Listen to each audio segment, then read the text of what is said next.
So first, just tell us how you worked with the screenwriters to tell Jesse Owens' story. Well, originally the idea was to try and do a film about his whole life, which would have been great, but there's too much going on in it. There's too much going on in anyone's life, I think, to do that.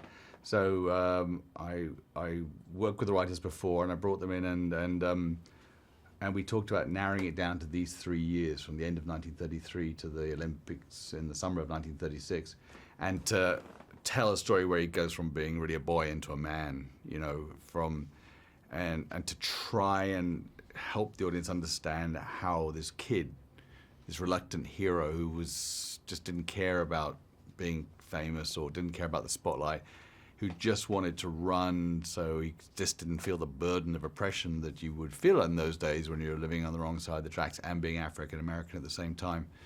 And he wasn't allowed to do it. He's just bombarded on all sides. And he was lucky enough to be, his first coach, Charles Riley, put him on to working with a coach called Larry Snyder from Ohio State, who was a big athlete for Ohio State.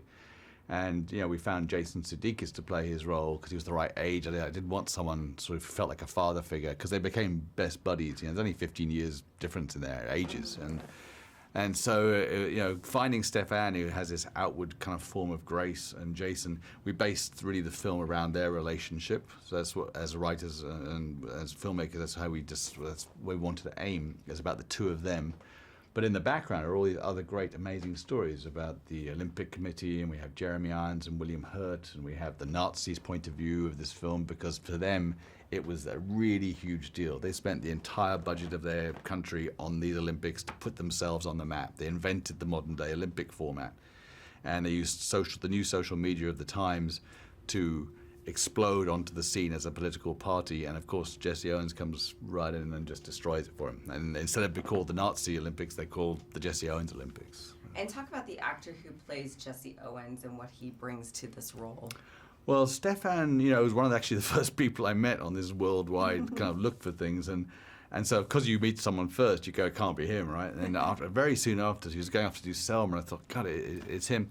There's a type of person that Jesse was, which was, people saw him as sort of a very sweet, saintly, quiet guy on the outside, but obviously on the inside, there are stories of him kicking lockers and stuff where he had a lot of rage, and he's made of steel from the way he was brought up. He was brought up in a very tough way, in a very poor background, often hardly eating and working, and from being a kid, but went to university at Ohio State without a scholarship, where he could have taken scholarships at other places, but he wanted to go there. And at that time, even though Ohio wasn't a segregated place, the segregation rules were all still firmly in place. It's 1936, 1933. It's a different time when you had to be a racist to be legal in America. And so Stefan has this, I'm not sure if you met him or not yet, but Stefan has a very quiet, reserved, gentle on the outside, but you look him up online, and he's got all these very racy rap videos that he's done of his own music, where there's a lot of bling and girls and stuff. I mean, there's a lot of different sides to him. He's a committed athlete and actor. He went off to do Selma, and when he was doing Selma, he trained with the university down in Atlanta with an Olympic coach every day to get himself into shape for this film. So he just inhabited this. There's no famous actor who's the right age and the right this or that, so we had to look for someone new, I think.